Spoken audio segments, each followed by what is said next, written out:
మా కేస్‌కైతే Honda dream yoga vehicle ద్వారా జరిగింది. దీనికి ఇష్యూ ఏంటంటే యాక్సిలరేటర్ కేబుల్ ఇష్యూ. కానీ కస్టమర్ ఏంటంటే మా డైలీ కస్టమరే నో ఇష్యూస్. కానీ ఏమైనా యాక్సిలరేటర్ కేబుల్ పోలేదు, ఏమైనా పైప్ పోయిందనుకో యాక్చువల్‌గా సో లేదండి కేబులే పోయింది. సో నేను నో ఇష్యూ ఏదైతే మనం రీప్లేస్ చేద్దామని చెప్పాను నేను.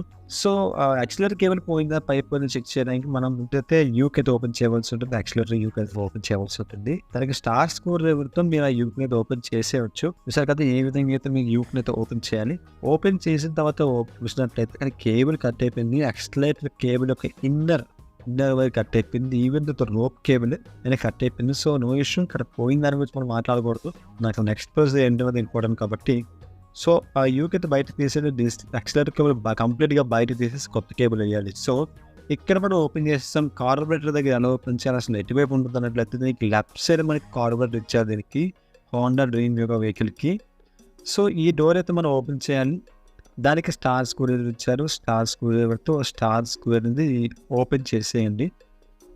సో కదా డ్రీమ్ యోగా వెహికల్ ఇది 110cc వెహికల్ ఇది.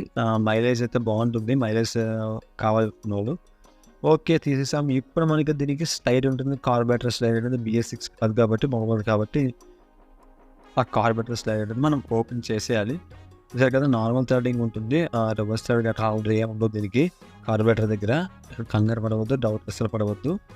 జాగ్రత్తగా స్లైడ్ అయితే ఓపెన్ చేసేసి ఆ కేబుల్ అనేది బయట తప్పించండి. అలాగే లోపల స్ప్రింగ్ ఉంటుంది, కార్బొరేటర్ స్లైడ్ ఉంటుంది. చూసారు కదా స్ప్రింగ్ అనేది కొంచెం నాకు ఇష్యూ అయింది ఎందుకంటే మీద అడ్డేస్తుంది, ఒక కెమెరా ఉంది. సో కొన్ని వీడియోస్ అవి కొంచెం షేకింగ్ అవుతుందండి. అంటే కొంచెం ఇంకా ఛానల్ కొంచెం ఇంకా సపోర్ట్ చేస్తే ఇంకా యాక్సెసరీస్ని కొనుక్కోవడానికి అవుతుంది.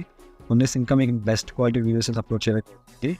సో ఈ విధంగా కేబుల్ అవుతుంది కదా. సో కేబుల్ తప్పించేసి స్లైడ్ నుంచి స్ప్రింగ్ తప్పించేసి కొత్త కేబుల్ మనం వేయవలసి ఉంటుంది. దీనికి ఏంటంటే మొత్తం అంతా యాక్సిలరేటర్ కేబుల్తో పాటు బిగించుకున్న దాంతో సహా వస్తుంది కేబుల్తోనే. అది ఇన్బిల్ట్. సో మన కేబుల్ తీసుకొచ్చాం హోండా. మీకు అందరికి తెలిసిందే మనం వాడే ఐటమ్ ప్రతిదీ కూడా జెన్యూన్ ఐటమ్ ఉంటుంది, ఒరిజినల్ ఐటమ్ వాడతాము. అలాగే పాత కేబుల్ చూసారు కదా, పాత కేబుల్ అనేది దీంతో వచ్చింది మొత్తం నాబ్తోని. సో కొత్త కేబుల్కి అలా వచ్చిందనేది మీకు తెలుసు కదా. చూసారు కదా కొత్త కేబుల్ నాలుగు ఫిట్ చేసి అది కొంచెం మీకు ఇబ్బంది లేకుండా చూసారు కదా ఈ విధంగా ఫిట్ చేసేయండి. సో కేబుల్ తిప్పుని చూడండి. సో మరిన్ని ఎటువంటి వీడియోస్ కోసం మన ఛానల్కి సబ్స్క్రైబ్ చేసుకుని పక్కన బెల్ ఐకాన్ ఆల్ క్లిక్ చేసేది. మా షాప్కి మీరు విజిట్ చేయాలన్నట్లయితే లొకేషన్ ఒక లింక్ డిస్క్రిప్షన్ మీద చెక్ చేయండి. Best take in creative workers. Have a nice day best. జై హింద్.